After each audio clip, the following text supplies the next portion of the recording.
Welcome to what I believe will be a most intriguing program.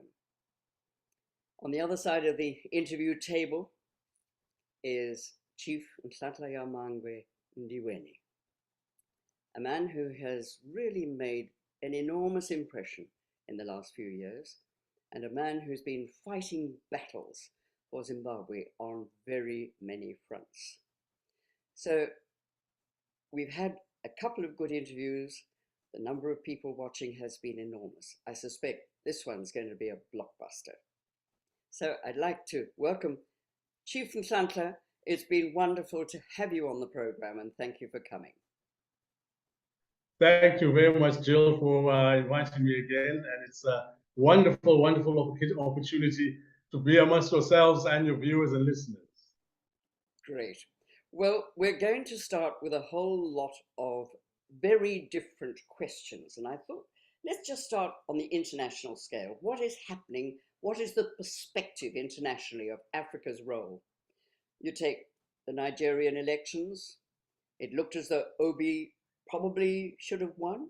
Don't know. But anyway, he's put in a case saying, sorry, something was very wrong and something did go wrong electrically or electronically. Then you've also got DR Congo. You've got Angola sending in troops, Kenya sending in troops. There's something happening. Rwanda getting anxious about things. South Africa, Cyril Ramaphosa has certainly been no friend of Zimbabwe lately. Yes. And he's been targeting us, but he's also just been let off any corruption charges. So there we start. Give us a picture as you see it today of Africa, and then we'll move from there into Zimbabwe, Chief. Yes, Jill. Yes, I think we're living in interesting times. We are observing and watching the African continent in flux. It's in flux. It is at the cusp of a changeover. That changeover is from the nationalists who took over from the colonization period into the newer generation. So there's a tug of war between the old African politicians vis-a-vis the new up-and-coming, the young upstarts on the African continent who wish to come and put their mark on that. And there's an ideological tug of war here, purely because the older generation were more focused on the whole issue of independence, liberation wars, and all those things. And they seem to have been stuck in the mud on that for quite some time. Whereas the younger African is now saying, we want performance. We want performance on the world stage. The world, because of technology, has become so small.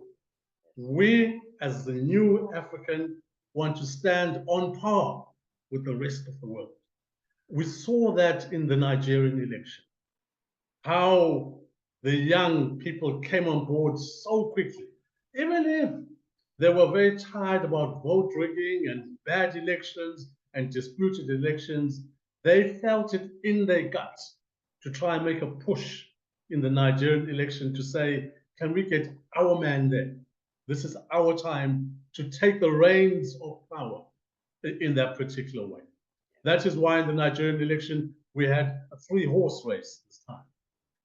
And there, that really signifies a process of democracy coming on board.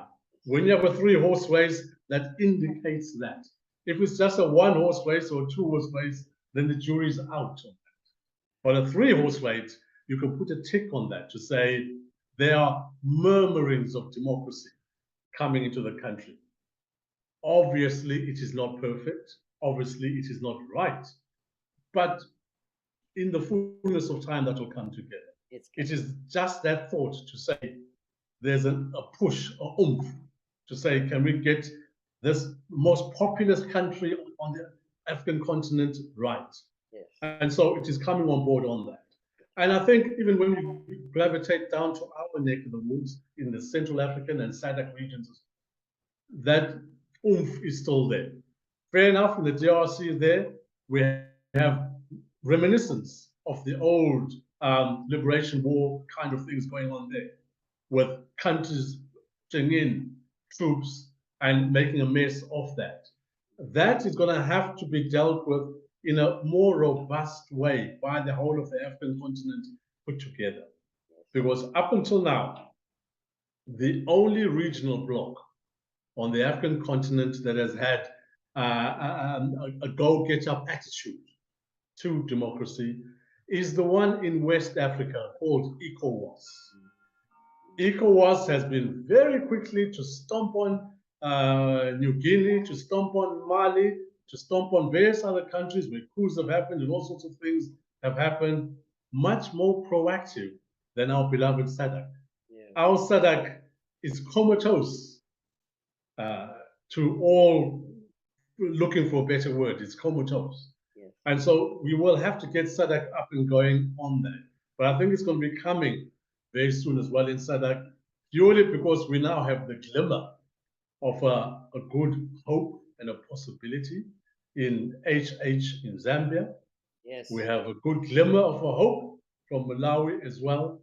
So these nations are going to pull the other SADC countries, South Africa included, pull them to the proper table for democracy. To say, let's get on board. And the amazing thing, Jill, is this: when we look at the SADC and that particular dimension coming on board, we have South Africa, the massive country there. This is its inheritance to lead SADC. It has not been able to do so. Overnight, here comes young Zambia. Yes. Within a short space of time, HH Yes.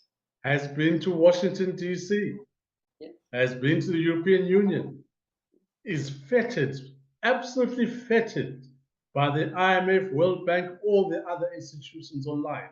Yes. In essence, I'm talking about a takeover of leadership in SADC. Yes. Purely because that is how it works. Yes, on the one side, you've got the big South Africa, a lot of money, a big population, all those things. But when it comes to the world stage, the jury is out. Yes. Whether South Africa will still lead SADC. Yes. Because Zambia is coming on board very, very quickly. And I would not be surprised at some gatherings that Zambia is invited to the table to speak. Excellent. That's Yes. very encouraging, Chief. That's very encouraging, I think. Yes. Just quickly on a wider scale, because we have so much to talk about, is the AU still relevant?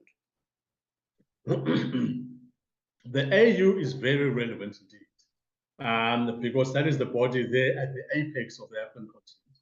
And so really what we are observing now is we are observing a lot of pressure being applied to the AU from around the world to get its house in order.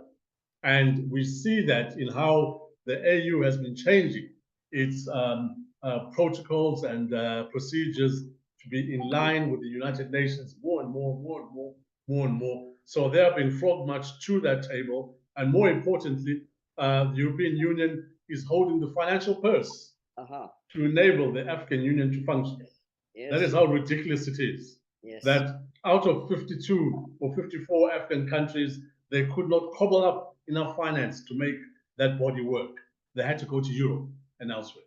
So it is relevant, and I think it will become more and more relevant. Fair enough, the thing with the AU, once again, as I touched on, there has to be that changeover from the old style African politics to the new style African politics. Sure. Okay. Now, let's go into Zimbabwe. Zimbabwe today, in a geopolitical sense, what is the view of Zimbabwe? What is the view of ZANU-PF? Once again, a very interesting time. Zimbabwe itself, for many years now, and it's becoming more and more apparent that Zimbabwe, and specifically, let's not hide by words, the ZANU-PF government has been destabilizing the SADC region and destabilizing Zimbabwe itself. And so that is becoming more and more apparent.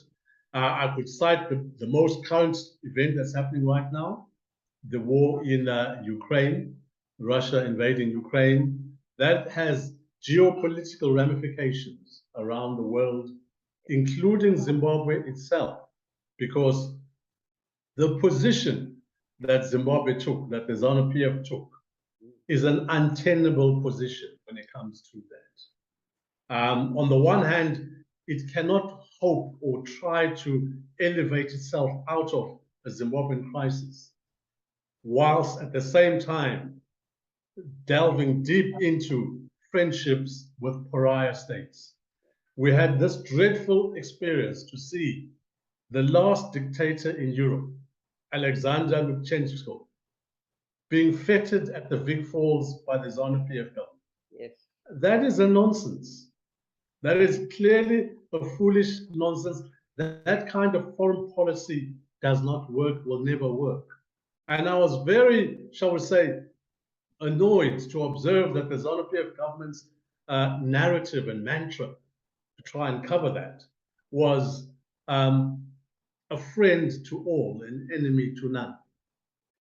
That is a cop-up, purely cop-up. You cannot have a policy that is so wimpish, that does not stand for right and wrong and righteousness. You cannot have that kind of foreign policy. You are putting your people in danger and in harm by doing that. And we are observing that in that way around. Yeah. And so in the geopolitical world, that is what we're looking at as well. But also in a nice, positive way, Joe, in the geopolitical world, because of what's transpired in Zimbabwe, South Africa is now feeling the heat to do the right thing.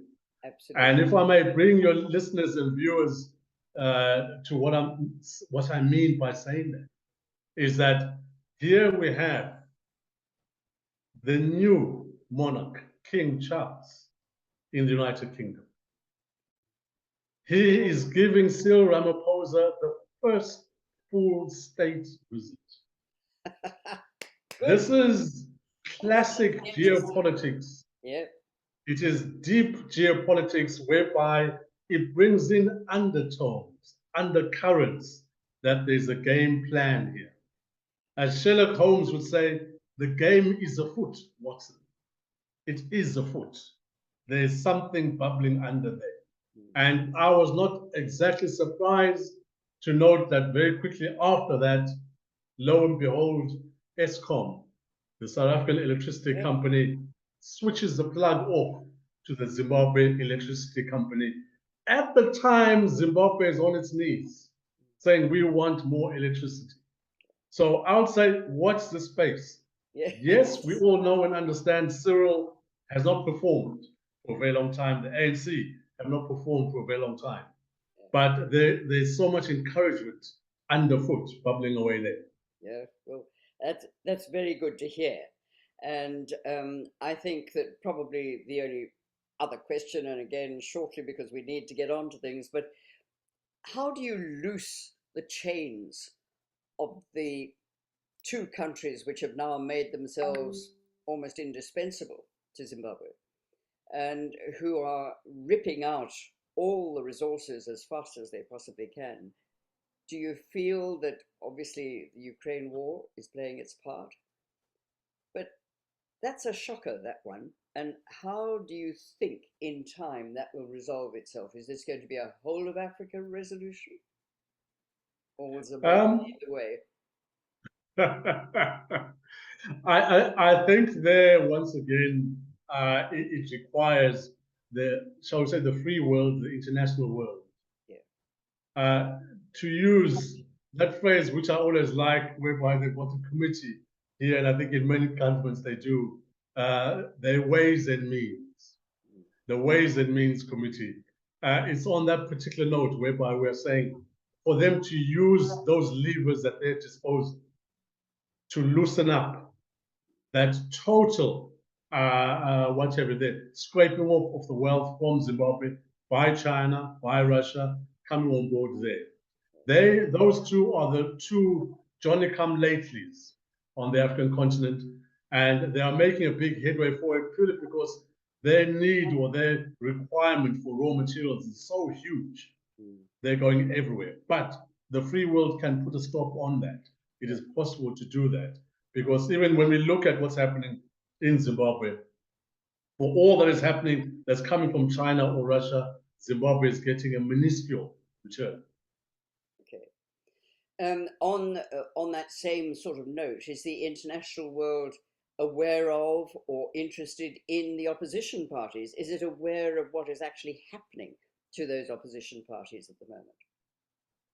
They are aware, Jill, very much aware indeed. What has been the stumbling block up until now, and we must be fair to the international arena, what has been the stumbling block from their side is the apprehension of getting involved in Zimbabwe yet again. They had a torrid time in trying to sort out the Rhodesian crisis, so they are rather hesitant to come in now, purely because even during the Rhodesian crisis and how it ended, there are many things left unresolved from that old time frame. So up until now, they were hesitant in getting involved.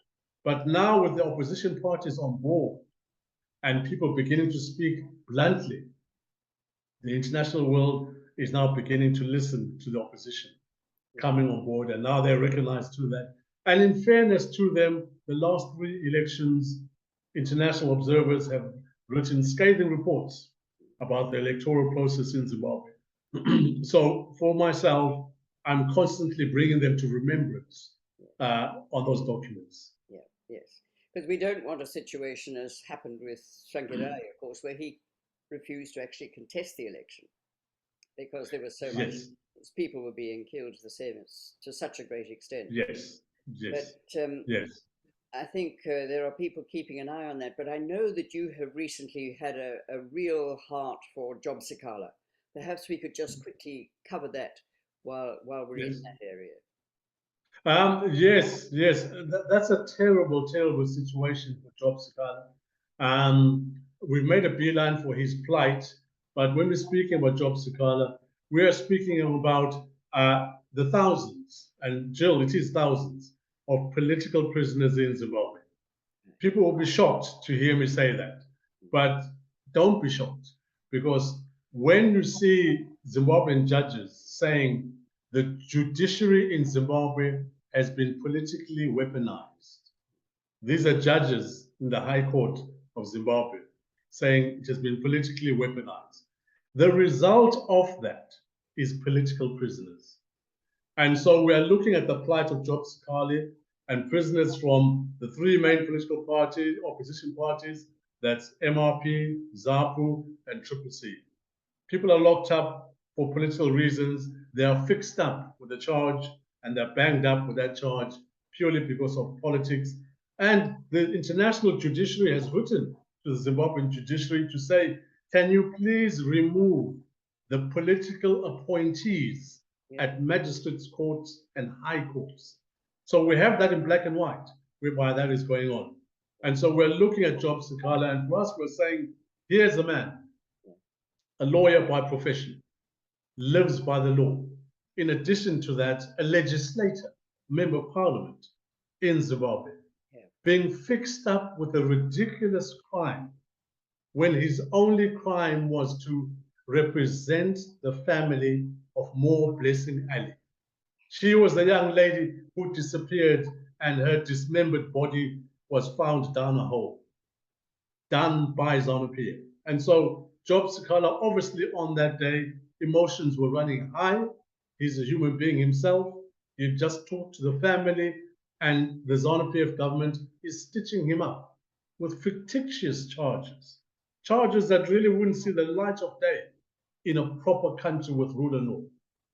I think the horror of all of that was that you didn't expect a man of the stature of Sekala to be targeted. I mean, here he is a lawyer. He was giving his free time to the Mo Blessing Ali's family, and he has not been spared, which means anybody is not spared. Jill, he has not been spared, and really that is the litmus test we all have to hold on to. That if someone of his caliber can be treated in this manner, then really we have a situation with the current Zimbabwean government that has to be addressed in a formidable way. Now, one of the things I suppose that we look for in a democracy is a sign that the oppositions, at least, have a plan for the future, who are going to see and talk economics, etc. Am I just thinking Western style? Because it doesn't seem as though there's an awful lot of that to work on. And it's more a question of just, I hate ZANU-PF, so therefore I'm going to try something else.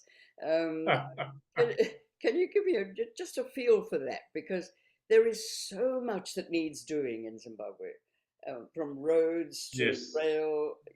I very, don't very know much so. if you know it all inside out. Um, It's what yes, can we do yes. about that? Jill, you're right. There's just so much that requires attention in Zimbabwe, a huge amount of that. And what we've got to bear in mind is that right now in Zimbabwe, even as we come up to the election in 2023 this year, and it might be possibly maybe 3 months from today, just over 3 months from today, we're looking at July, we're looking at August of the election. So it's coming up quickly. And the shocking thing is this, that the opposition has been pinned down by the ZANU-PF government. The democratic space is no longer there. For them to hold a rally, it's virtually impossible for them to hold a rally. For them to have their voices heard in the media, whether printed press or the radio or television or wherever, that is non-existent. It just does not happen. The ZANU-PF has used really all its muscle to make sure that for the daily purposes of people working there, the opposition does not exist. And so that is the area in which they're operating from. To the extent, Joe, that even if a member of the opposition, member of parliament, has a meeting in their home, the Zimbabwe Republic Police come and arrest that member of parliament because they did not get clearance to have a meeting in their home. How ludicrous is that? And so that is the environment in which the opposition is trying to work at there. But what gives me courage, what emboldens me, is that when you look at the performance of ZANU-PF, and when they do call their meetings and their rallies, some, Jill, have been cancelled because the attendance was so low. The president had a meeting in Harare to open a new shopping center. I don't know how many millions were spent building it, but he did not attend because the attendance was so dismal. And that is the thing that I'm holding on to, that every time the opposition could hold a rally, tens of thousands came out. Yeah. Yep, that's right. When ZANU-PF, who has everything at their means to get people there, but they're still failing to do that. And so I would say the opposition is doing the best that it can. And I have every confidence that the people are going to vote for the opposition in that, because they know what they want and how to get it. And of course, one of the worst cases of all, consistently the worst case since 1982, 1983, of course, is Ndebele people. And Yes. that has not improved. The minimization of people in Matabeleland is sickening, from not speaking Sindebele, not teaching in schools in Sindebele, Shona employees in all the major positions within Matabeleland. As the major chief in Matabeleland and the royal family all trying to keep their heads above water, do you see any progress? What is happening? There, obviously, the ZANU-PF government has its own agenda that is pushing forward to do that. Yeah. But what I would say in answer to all of that is that Zimbabwe is a nation of nations. There are 14 nations in Zimbabwe, Yeah. i.e., 14 languages, cultures, traditions, poetry, dress code, attire, cuisine, everything. So it's a nation of nations. And all of those other nations there are feeling that heat as well, to say we need a voice, we need a place to breathe, to come on board. This situation, Jill, will be rectified quite easily when a proper government comes on board, when we have a proper civilian government on board. That is when this can be addressed in a formidable way. This is when marginalization can be addressed in a formidable way. And don't forget that within the Constitution of Zimbabwe, and this new government will have to follow that, we have a whole chapter on devolution of power.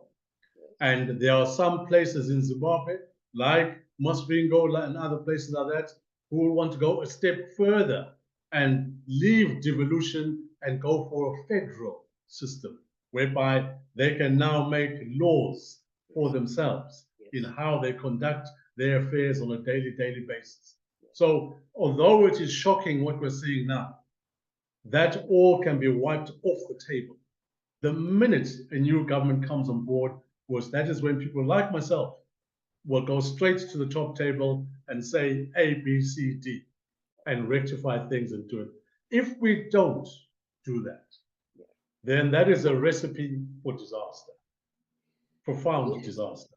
It is. And Mtwakazi, I think, deserve a pat on the back. They have been unerring in their courage and their determination to try and wave that flag. And yes. You were at the crowning of the Zulu king. And yes. Was there a general feeling of pulling together between the two of you? Are there bridges crossed over that as a result? We worked very closely indeed. Mtwakazi also recognizes traditional leaders and also recognizes the monarchy as well, coming on board on that. So we are both of one mind in that particular area, whereby we recognize that need to be there. And it is not really something that is shocking or out of the world. I know the current government, ZANU-PF, is absolutely petrified with the notion of a monarchy and Ndebele monarchy there. Okay. And so really they've been trying to do their best to see how they can either push it aside or relegate it to a bottom end of the corner so that it doesn't come up. So it's something that is there, it is active, and we're working very hard to push it forward with that. And King Bulelani is hanging in, he's not losing heart in amongst all of this. No. He is not, my monarch is not really losing heart in that. We are constantly encouraging him to persevere, to go forward. As we said in the previous interviews, it's taken us 126 years to find the last vestiges of our monarch, and we found him. And so for him, I'll be saying, Wena wezulu, baete. Yes. And as King Lobengula himself said, wait, the time will come. Indeed so. Wait, the time will come. And it gives a sense of reassurance, Joe, especially when you have a traditional institution, when it's working well. It tends to think in terms of generations. Right. It doesn't think of tomorrow or the day after tomorrow. It has the long view about how things will pan out. And I think things are panning out in that very same direction. Yes. Well, it's very, very interesting time, Chief. It really is. But now we need to get on to my right to vote. This was your brainchild.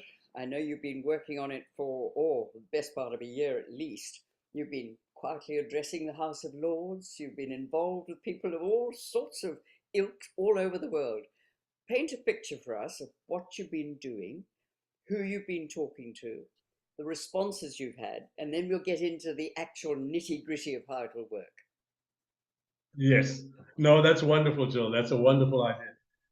Really, my right to vote, as we're saying, it was looking at the Zimbabwean diaspora, people who come from Zimbabwe and have been flung to the four corners of the world, to say that as people, they have a human right that they should exercise their vote.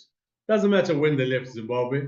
Really, that doesn't matter whether someone left 10 years ago, 5 years ago, 20 years ago, 30 years ago, 40 years ago. it does not matter.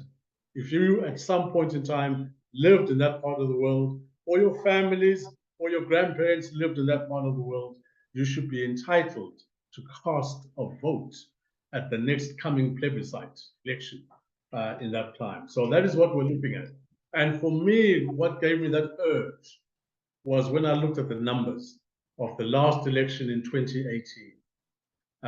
There, to my shock and horror, I found that only 4.8 million people voted in Zimbabwe. When at the same time in the diaspora, there were over 5 million who wanted to vote and could not vote.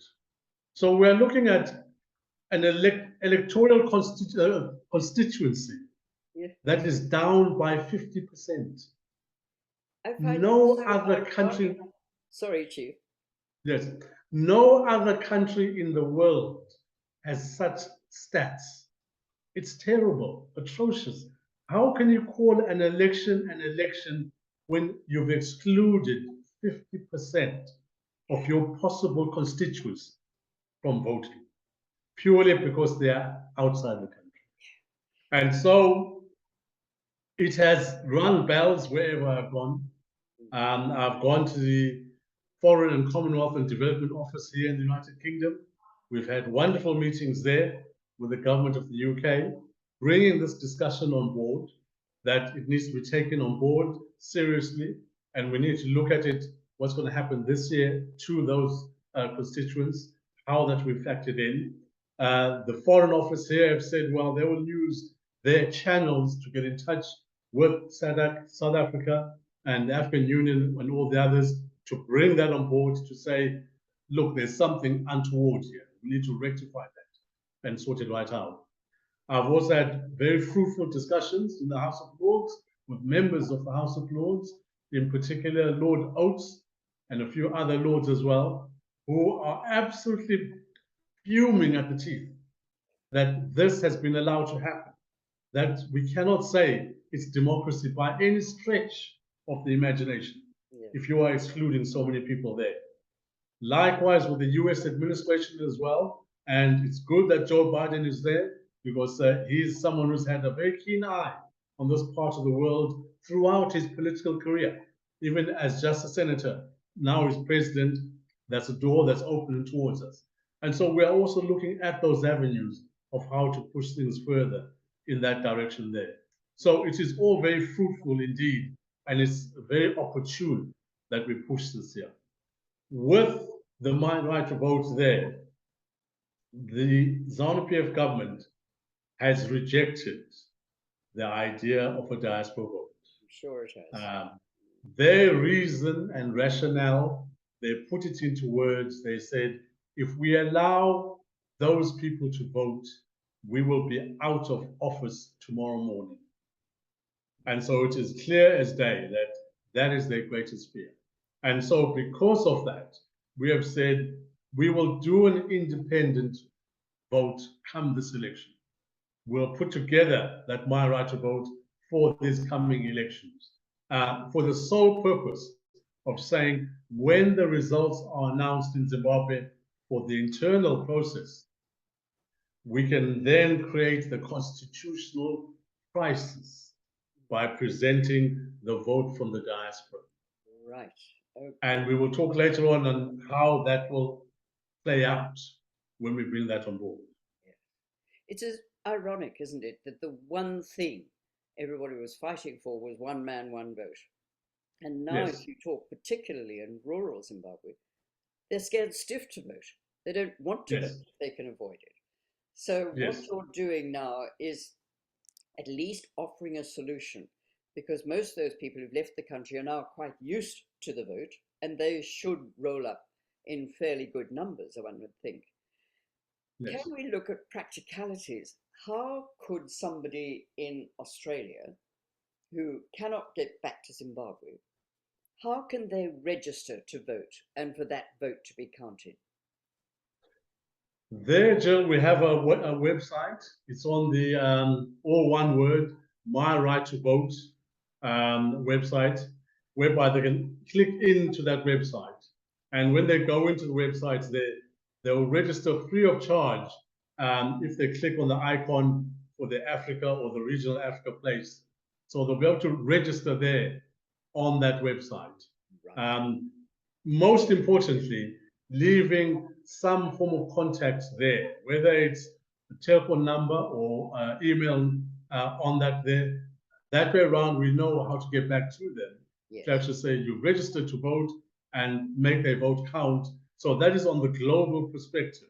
That is what we want to do, the electronic voting, so that they don't have to travel anywhere. Sitting in your home with your smartphone, your laptop, you should be able to register on that and even vote on that. And then when we look at the SADC region, and in particular South Africa, whereby there's a challenge of people having proper phones and laptops there, we are in the process now of trying to get funds together whereby they will be actually casting a physical vote in different localities in South Africa and the SADC region.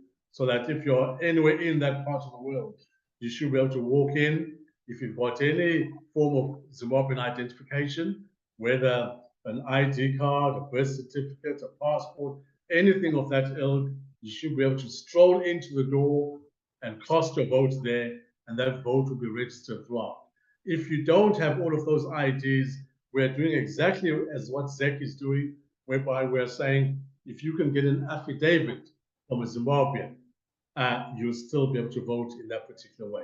Whereas now in Zimbabwe, if you don't have your IDs and the various other things, ZEC is saying if you get an affidavit from someone in authority, you can still register to vote. And so we're trying to make it as easy as possible for that to happen. Right. And birth certificates presumably would count. Any other form of ID would count? Yes, that would be fine. There, especially with the diaspora, Jill, we've been very, shall we say, accommodating, purely because the people in the diaspora have been placed at a disadvantage. Yeah. When we look at the 4 million plus in SADC outside the country, South Africa possibly 3 million, 1 million in the other countries there. Some of them have had to swim across the Limpopo and to get in there and to do all sorts of things and are working in the unofficial market, so they're hiding and the like. So we don't want to give them more challenges by saying you need this, that. We're keeping it very simple because they've been disadvantaged to say any single form of ID you have, and if you don't, then a watch of an affidavit with someone who has one or two of those items there, and then you can vote. Yep. Okay, well, I'll certainly put up a link at the end when I put this onto YouTube. I'll put a link across so that will go straight to your website. Ah, that's wonderful. And we might even be able to produce some form of simple how to vote form. Ah, that'd be wonderful, yes. As well. And then at least we can just keep pushing that out in all directions so that people know about it and know there's a deadline and can sit at home, as you say, and quietly just vote away. And Jill, that would be really wonderful. And for us in the diaspora, purely because we're the ones who are running that campaign to do the voting there. Our voting will not be over 1 or 2 days.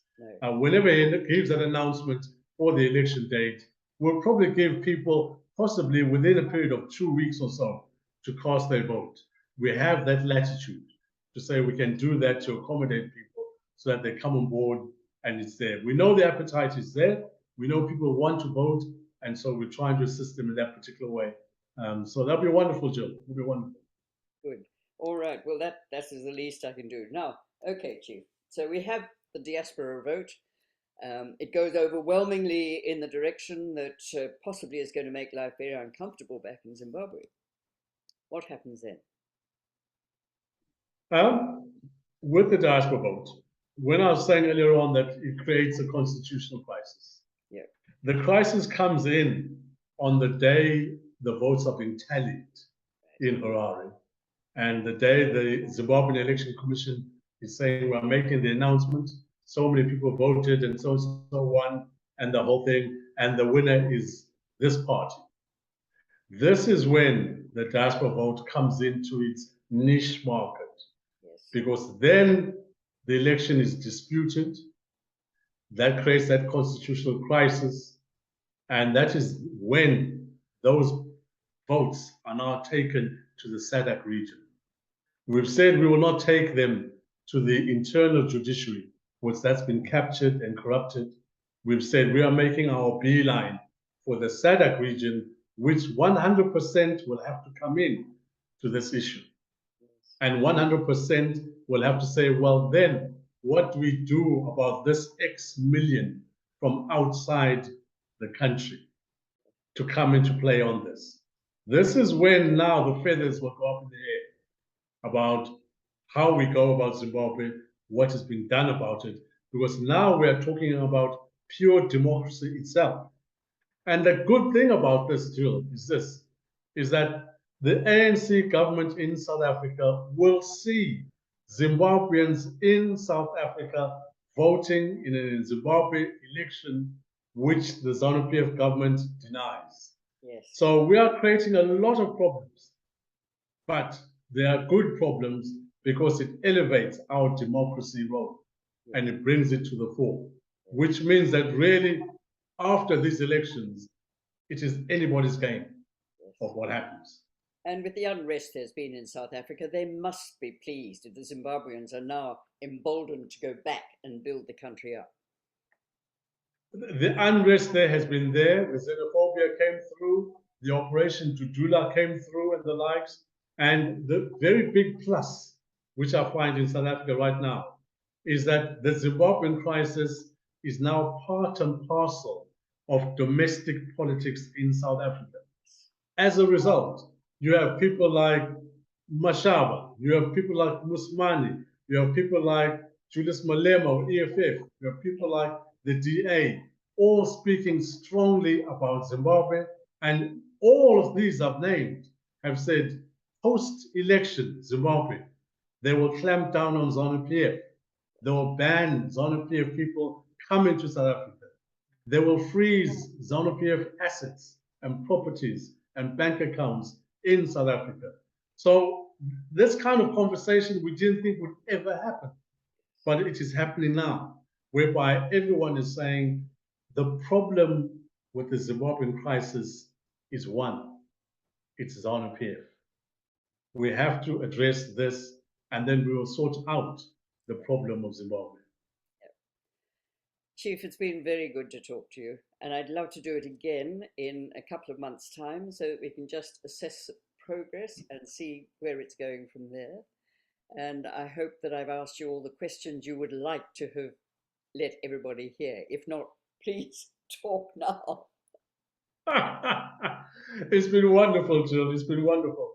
I think really, from my side, I'm looking at a situation whereby it may look bleak, but it is not bleak.